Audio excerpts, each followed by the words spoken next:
Question paper number 13/2024 M khadi board LDC preliminary exam stage 5. അതിൽ ചോദിച്ച കുറച്ച് ചോദ്യങ്ങളാണ് വായിക്കുന്നത്. കേരള സ്റ്റേറ്റ് സ്പോർട്സ് കൗൺസിലിൻ്റെ ഇപ്പോഴത്തെ പ്രസിഡന്റ് ആര്? ശ്രീ യു ഷറഫ് അലി. ചന്ദ്രയാൻ 3 ലാൻഡറിലെ പെലോഡുകളിൽ ഉൾപ്പെടാത്തത് ഏത്? ഉത്തരം ഷെയ്പ്പ്. 2021 എഴുത്തച്ഛൻ പുരസ്കാരം ലഭിച്ചത് ആർക്ക്? പി വത്സല. 1.25 കോടി മലയാളികൾ എന്ന ഗ്രന്ഥം രചിച്ചതാര്? EMS നമ്പൂതിരിപ്പാട്. 2022 എഴുത്തച്ഛൻ പുരസ്കാരം ലഭിച്ച സേതുവിൻ്റെ കൃതികളിൽപ്പെടാത്തത് ഏത്? നിഴലുറങ്ങുന്ന വഴികൾ.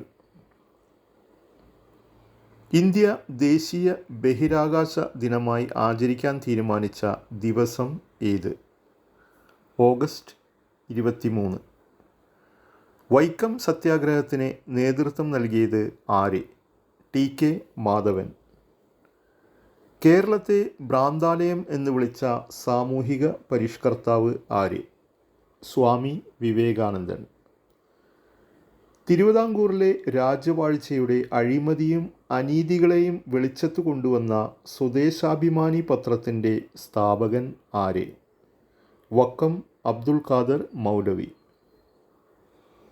കേരളത്തിൽ കൊല്ലം മുതൽ കോട്ടപ്പുറം വരെയുള്ള പശ്ചിമതീര കനാൽ ഏത് ദേശീയ ജലപാതയിൽ ഉൾപ്പെടുന്നു?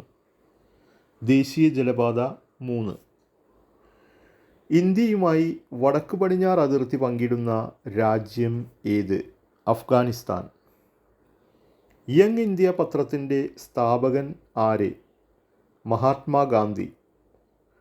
പാരമ്പര്യേതര ഊർജ സ്രോതസ്സിൻ്റെ സവിശേഷത അല്ലാത്തത് ഏത്? ശുഷ്കമായിക്കൊണ്ടിരിക്കുന്നു. ഇന്ത്യൻ ഭരണഘടനയിൽ 6 മുതൽ 11 വരെയുള്ള കുട്ടികൾക്ക് സൗജന്യവും നിർബന്ധിതവുമായ വിദ്യാഭ്യാസം മൗലിക അവകാശമാണ്. ഭരണഘടനയുടെ ഏത് അനുച്ഛേദമാണ് ഈ വിദ്യാഭ്യാസ അവകാശം ഉൾപ്പെടുത്തിയിട്ടുള്ളത്? അനുച്ഛേദം 21.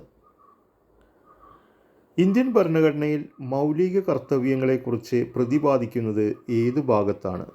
ഭാഗം 4A. ദേശീയ ഗാനമായ ജനഗണമന രചിച്ചത് ആര്? രവീന്ദ്രനാഥ ടാഗോർ.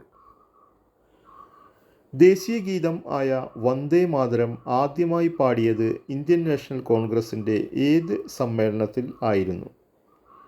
കൊൽക്കത്ത കോൺഗ്രസ് സമ്മേളനം. ദേശീയപാതയുടെ നീളവും വീതിയും തമ്മിലുള്ള അനുപാതം എത്ര? 3:2.